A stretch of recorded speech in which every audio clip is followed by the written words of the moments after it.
Hello friends, welcome back to the channel. तो friends, आज मैं आपके लिए लेकर आई हूँ हिंदी का एक और इम्पॉर्टेंट चैप्टर जिसका नाम है अब कहाँ दूसरों के दुख से दुखी होने वाले। तो फ्रेंड्स, इस चैप्टर के राइटर का नाम है निदा फाजली। इस चैप्टर के माध्यम से लेखक निदा फाजली ने एक मानव द्वारा किए गए अत्याचारों का चित्रण किया है, यानी वो हमें इंसानों द्वारा किए गए अत्याचारों के बारे में बताते हैं। तो उन्होंने इस चैप्टर में यह बताने की कोशिश की है कि किस तरह एक इंसान की कभी न खत्म होने वाली भूख ने इस धरती के तमाम जीव जंतुओं के साथ साथ खुद के लिए भी मुसीबतों का पहाड़ खड़ा कर दिया है। तो यहाँ पर लेखक हमें यह बताना चाहते हैं कि आजकल जो इंसान है वो बहुत ज्यादा ही स्वार्थी हो गया है। आजकल किसी को किसी से कोई मतलब नहीं है। आजकल इंसान जो है वो जीव जंतुओं का फिक्र नहीं करता और ना ही वो अपने जैसे दिखने वाले प्राणियों की फिक्र करता है। कहने का मतलब यह है कि आजकल कोई इंसान किसी दूसरे इंसान की भी मदद नहीं करता है। तो फ्रेंड्स, इस चैप्टर में लेखक ने बताया है कि पहले के ज़माने में लोग जो थे वो एक दूसरे की ना सिर्फ फिक्र करते थे बल्कि वो इस धरती के तमाम जीव जंतुओं और प्राणियों की भी फिक्र करते थे। उन्होंने बताया है कि पहले के लोग जो है वो मिलजुल कर रहना पसंद करते थे, लेकिन आजकल जो है में सभी इंसान जो है वो स्वार्थी हो गया है और वो लोग बंटकर रह गए हैं। तो फ्रेंड्स, इस चैप्टर में लेखक निदा फाजली साहब ने हमें बहुत सारे एग्जाम्पल्स देकर बताए हैं पुराने जमाने के लोगों के बारे में। तो लेखक निदा फाजली साहब कहते हैं कि ईसा से 1025 वर्ष पहले एक बादशाह थे जिनका नाम बाइबल के अनुसार सोलेमन था और कुरान के अनुसार उनका नाम सुलेमान था। वो केवल मानव जाति के ही राजा नहीं थे बल्कि वो सभी छोटे बड़े पशु पक्षियों के भी हकीम थे। उन्हें सभी छोटे बड़े पशु पक्षियों की भी भाषाएं समझ में आती थी।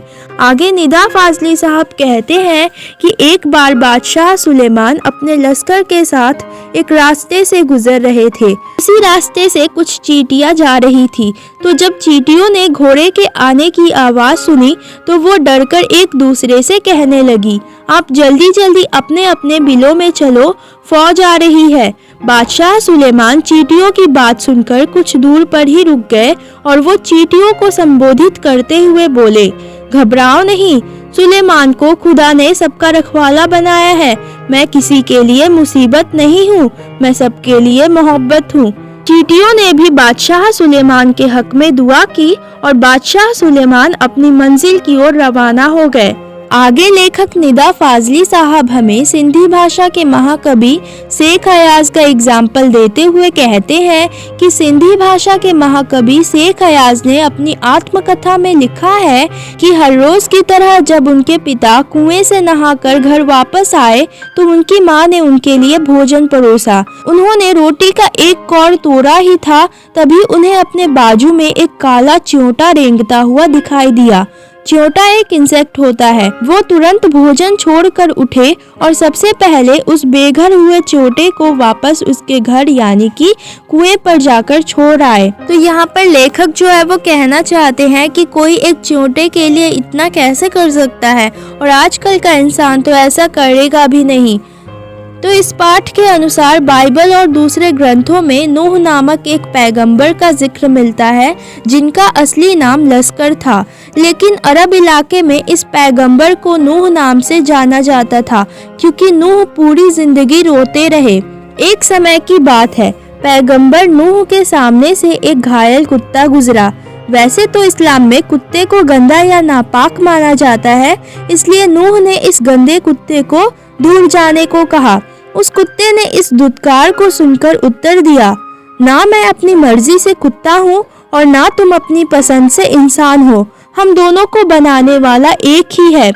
उस कुत्ते की इन बातों को सुनकर पैगंबर नूह दुखी हो गए और पूरी जिंदगी रोते हुए काटे।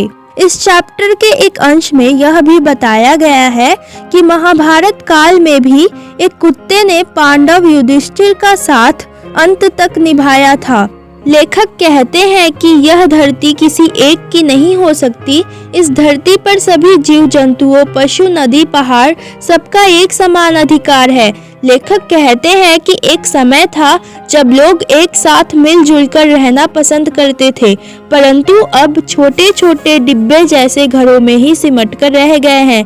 यानी कि आजकल लोग जो है वो अकेले रहना ज्यादा पसंद करते हैं। मानव ने पहले संसार जैसे परिवार को तोड़ा, फिर खुद टुकड़ों में बंटकर एक दूसरे से दूर रहने लगा है।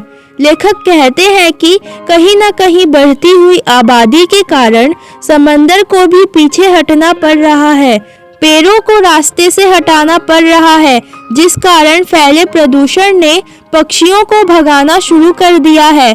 प्रकृति की भी अपनी सहन शक्ति होती है और जब प्रकृति सहन नहीं कर पाती है तो उसके दुष्परिणाम के रूप में हमें फ्लड्स, गर्मी और नेचुरल डिजास्टर्स देखने को मिलते ही हैं। आगे लेखक कहते हैं कि उनकी माँ कहा करती थी कि शाम ढलने पर पेड़ से पत्ते नहीं तोड़ना चाहिए, दिया बत्ती के समय फूल नहीं तोड़ना चाहिए। आगे लेखक की माँ कहती हैं कि दरिया पर जब भी जाओ तो सलाम करो, कबूतरों को मत सताया करो और मुर्गे को परेशान मत करो, क्योंकि वह सुबह सुबह आजान देकर हम सभी को उठाता है। फिर आगे लेखक कहते हैं कि उनका मकान ग्वालियर में था। मकान के दालान के रोशनदान पर कबूतर के एक जोड़े ने अपना घोंसला बना लिया था।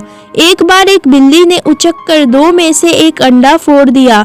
उसके बाद जब लेखक की माँ ने दूसरा अंडा बचाने की कोशिश की तो उनसे भूल से दूसरा अंडा भी फूट गया। आगे लेखक कहते हैं कि उनकी माँ ने इसकी माफी के लिए दिन भर कुछ भी खाया पिया नहीं और वो नमाज अदा करती रही। फिर लेखक हमें कहते हैं कि अब वो मुंबई के वर्सोवा में रहते हैं। एक समय था जब यहाँ परिंदे, पेड़ और दूसरे जानवर रहते थे, लेकिन अब यहाँ शहर कायम हो चुका है। दूसरे पशु पक्षी इस शहर को छोड़कर जा चुके हैं और जो नहीं जा पाए वो इधर उधर मंडराते रहते हैं। फिर लेखक हमें बताते हैं कि उनके फ्लैट में 2 कबूतरों ने अपना घोंसला बनाया है। कबूतर जो है वो दिन भर घर में आना जाना करते रहते हैं, जिससे लेखक और उनकी पत्नी को परेशानी होती है। इसलिए लेखक ने जाली लगाकर उन कबूतरों को बाहर कर दिया था। आगे लेखक जो है वो दुखी भाव से कहते हैं कि अब दोनों कबूतर खिड़की के बाहर बैठे उदास रहते हैं, क्योंकि अब ना बादशाह सुलेमान है और ना ही लेखक की माँ है जिनको इन कबूतरों की फिक्र हो। तो लेखक यहाँ पर कहना चाहते हैं कि आजकल इंसानों को जीव जंतुओं की बिल्कुल भी परवाह नहीं है, और जीव जंतुओं तो छोड़ो, आजकल इंसान एक दूसरे की भी परवाह नहीं करते, एक दूसरे की भी फिक्र नहीं करते। तो दैट्स इट, यहीं तक था हमारा चैप्टर। आई होप आप लोग को समझ में आ गया होगा।